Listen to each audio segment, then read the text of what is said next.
Night photography is one of those things that can be super intimidating to a lot of photographers. A lot of things change, colours change, lighting's completely different, the settings you use in your camera have changed, all the rules for how you normally shoot are gone, and if you're not prepared, it can be a little bit scary. So today, we're talking about how to overcome this and how to become a master of night photography.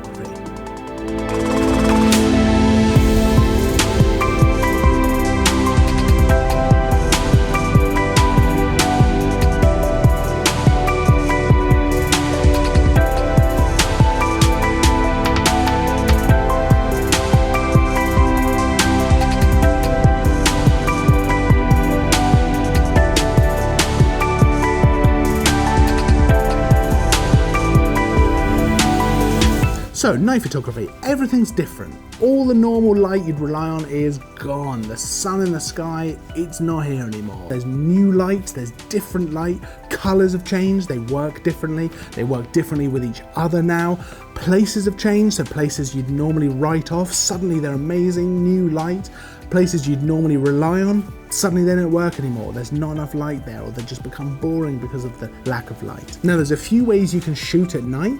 There's a few different things you can try out, but the very first tip, and this applies whether you're a weekend hobbyist or a seasoned pro, is to take your time.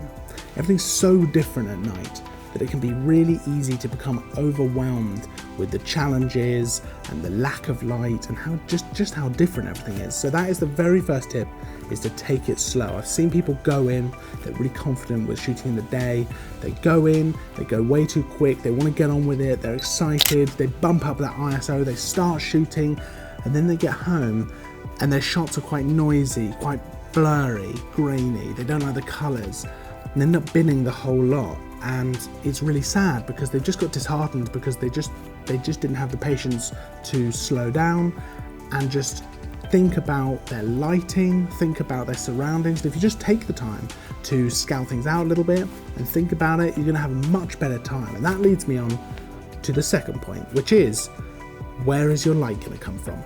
Now, this is probably the biggest and most important thing of night photography, is how you're going to get light into your shot, how you're going to get it into the camera, and how you're just going to light your scene. Because you no longer have that big ball of light in the sky just beating the light straight down, you have to be much more careful about where you're going to get your light from. But the good news is, it's a really creative time of day to shoot, because you get all these new light sources that you wouldn't normally be able to play with. So, for example, this was taken using just the ambient light around us, and I asked my subject to stand right next to this red light. It was like this advertising sign, but it had this amazing red light coming off it. So I got her to stand right next to that, and then I moved around and got these lights in the background, which gave this really nice depth to the shot. Because I was using a nice large aperture, they're completely out of focus, just gives this really nice out of focus elements to play with as well. Nice bit of depth, nice bit of colour in the shot, and I was really happy with the results. This shot is very similar and was taken just using the ambient light around us again. So I got my subject to stand right underneath this really cool sign that was giving off this really nice light.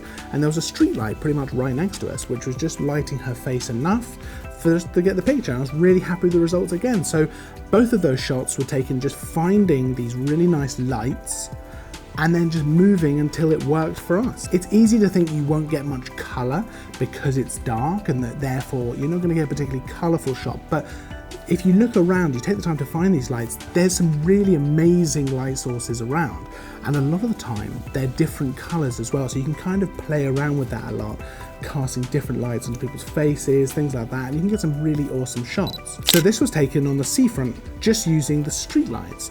And I positioned my subject right next to the street light so he was lit up, and then I moved so I could get lights in the background, nice and out of focus, looks really nice, and I was really happy with the result. Now, something else that's really important when you're going to do this kind of photography is to bring a tripod, and that basically is going to stabilize your camera. Now, it doesn't have to be the best tripod in the world, but you're going to want something to stabilize your camera, because that way you can use a slower shutter speed.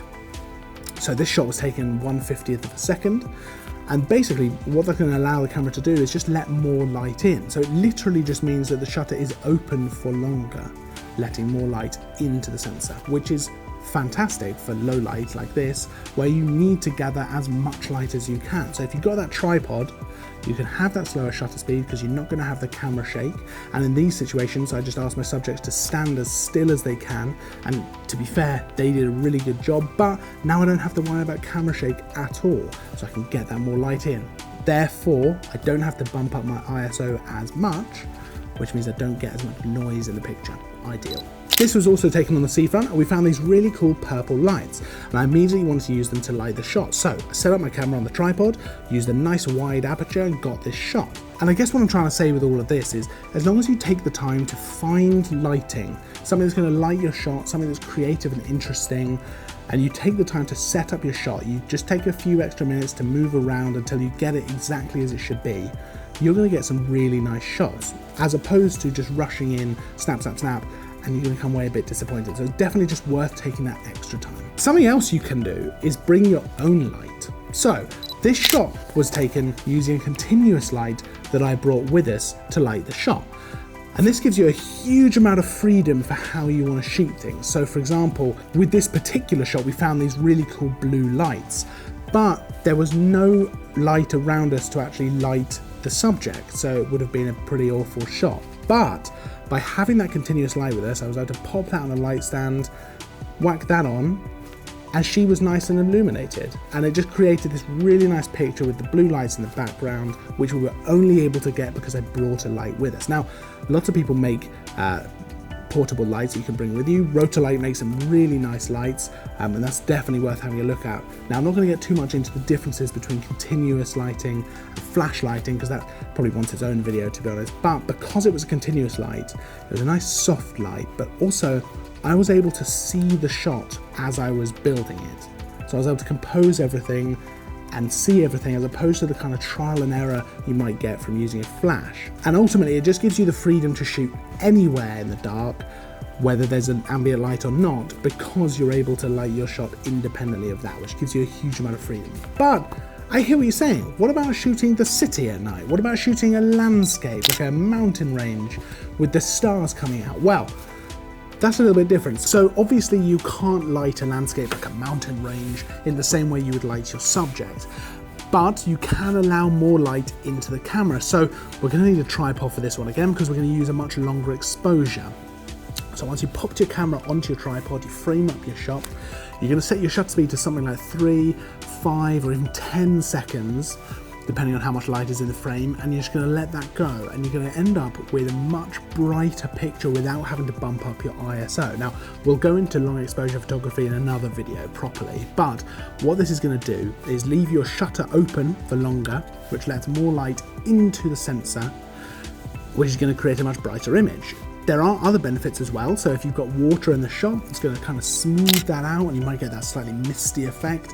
You're going to get clouds streaking through the sky where they're moving while the shot is still exposing, and you get a really nice finished product. And it's a great way to photograph something like a landscape at night or a city at night, because you're going to be able to let that more light into the camera. So one final tip for shooting at night is to look for water. So that could be puddles, a lake, anything like that that's going to give you nice reflections. It's going to give you a nice area for light to bounce around. That means more color in your shot, more light in your shot. It looks so good as well.